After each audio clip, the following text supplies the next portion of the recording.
I'm gonna give you a little channel update here because the build plans have changed a little bit, as they always do. But first, if you join my Taco Nation Facebook page giveaway, where I said I was giving away this brand new set of Dial Dynamics Elite Series Amber fog lights for a 3rd Gen Tacoma. The winner was chosen. They haven't reached out yet.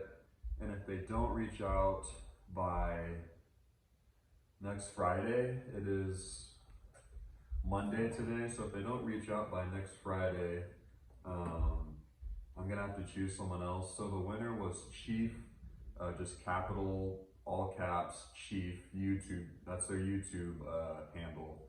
I'll put a picture of what their YouTube channel looks like. I commented on one of your videos. I just need you to message me back. As long as you're in the US, you won. I can send these to you. If you're not in the US, find someone in the US that you want me to send these to, or I'm gonna have to pick a different winner because that was part of the few rules that I had for the giveaway. So yeah, reach out to me. Like I said, these are brand new inbox, haven't been touched. So yeah, the giveaway is over, by the way. You can look at I think it's my last short I did.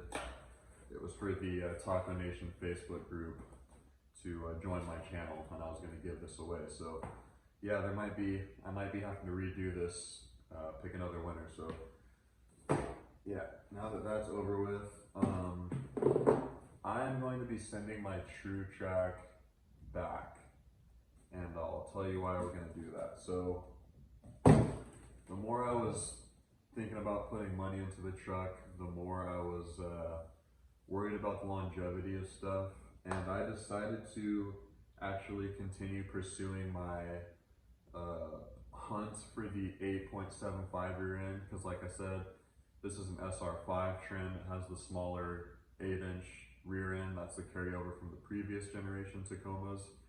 And I wanted something stronger that I'm not gonna have to keep redoing, or I don't wanna have to worry about blowing it up. I'm not saying that it won't blow up, but the 8.75 is bigger in all the right areas, so it should be a decent amount stronger than the 8-inch rear end. So I didn't want to start putting money into this 8-inch when I can just buy an 8.75 and start from there. So yeah, so we're sending the True Track back, and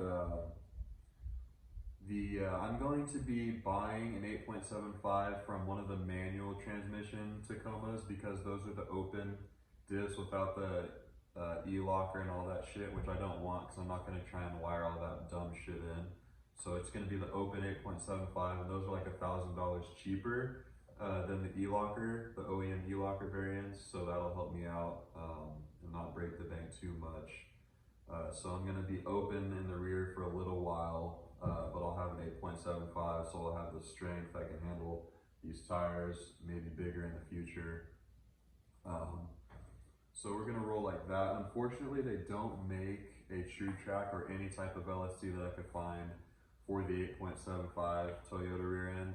What they do make is a harrop E-locker or an ARB air locker.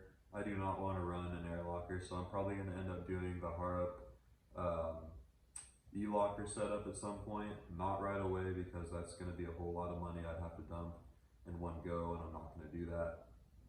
But what I am going to do in the near future is hit up ECGS, East Coast Gear Supply, and I'm going to do a Torsen LSD and 4.88’s in the front, and then I'm just going to do 4.88’s open in the rear until I can scrap some money together to finish the rear with the harrop E-locker. So I'll go over that again. The plans for this, as of right now, no more 8-inch. I'm going to be sourcing an 8.75 open rear end for a 3rd Gen Tacoma. I'm going to be getting the front and rear, I guess it's like a core, it's like a pre-built type system that they have at ECGS, so they send you out basically a built diff, and you install that and send them your old one. It's a lot more affordable than going to a shop. I got a quote just for me to pull my own diffs and for that shop to install the gears and me put my own shit back in. They were gonna charge me like $2,700 That's fucking bullshit. I'm done with shops, honestly. I'm not gonna use shops for anything else, I don't think, unless I'm like crippled or something. Shops are fucking ridiculous, honestly. So yeah, that's what we're gonna do. I'm gonna get the ECGS pre-built and have them do that.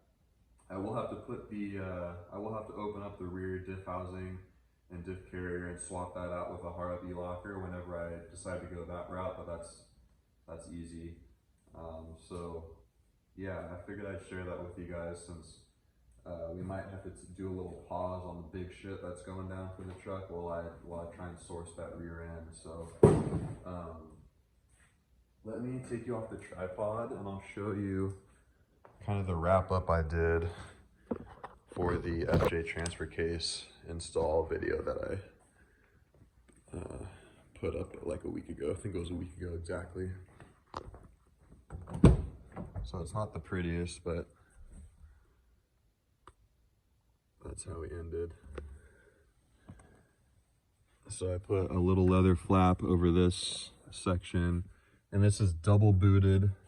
So you see that rubber boot, there's one almost identical to it underneath that, and it's flex sealed to the chassis, I guess, to the body, to prevent any moisture and any shit I don't want in here getting in. And then I put this boot over that. And then I cut some leather and just bolted it here, and then somewhere in the cup holders, just so there's not a huge gaping hole and you don't see all my nasty cuts I had to make. So that's what I'm working with. I know the bolts are kind of ugly, but you got to do what you got to do. And I also ordered a 2-wheel drive like HVAC trim panel, so that'll get rid of this knob. This will just be a flat, smooth surface, and it'll look clean because I don't even need this anymore. Oh yeah, I can do a little parts haul for you guys. I already opened them, but this is the FJ,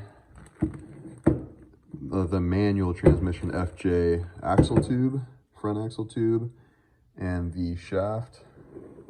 So this is going to delete my front ADD, and this will give me a fully manual 4-wheel drive engagement and disengagement with my FJ transfer case swap. As you can see, there's no spot for an ADD module on this tube. It's straight through. The manual transmission FJ Cruisers do not have an ADD. They're an all-time all-wheel drive / 4-wheel drive type system, so there's no engagement or disengagement. So this is how you do that. I'll give you some of the part numbers here. That's for the bearing. This is the seal. I don't think I have the part numbers for this shaft anymore. Yeah, I can, if anyone is curious about this, I can put the part numbers up on the video, on another video, but yeah, I just figured I'd show you that parts haul. I also got a 20-ton press from Harbor Freight and some bearing puller shit and a new heat gun because mine imploded. I think, oh yeah, I got a vise too. I've been needing one for a long time. But yeah, I think that's gonna be it for this one. I just wanted to share that bit of information with you guys. I think I found the axle I want on eBay, and I'll probably pull the trigger on it because it's kind of hard to find a manual transmission axle for sale, at least. So yeah, taking a couple steps back on the build a little bit while also taking a couple steps forward. If that makes any sense. But yeah, I'm definitely happy with how it's going. I've driven this probably 100 miles since I put the T-case in. No issues, no leaks, no weird noises, nothing like that. The engagement is fine. Yeah, everything is going smoothly so far. Oh, and this is my replacement for my other set of Diodynamics Elite series, my used set that I sold. I went with the SS3 Pros. I really like the look and I like the output. The Elites were good. I just wanted something with a little more power.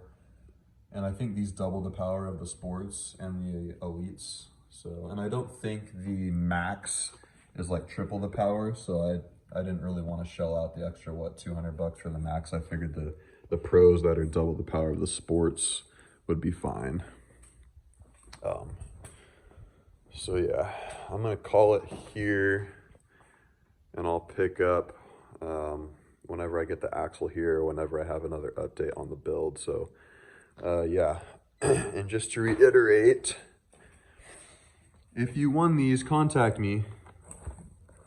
The winner's name was Chief. That is the YouTube channel. I will put the channel up, post a picture of it. Reach out to me.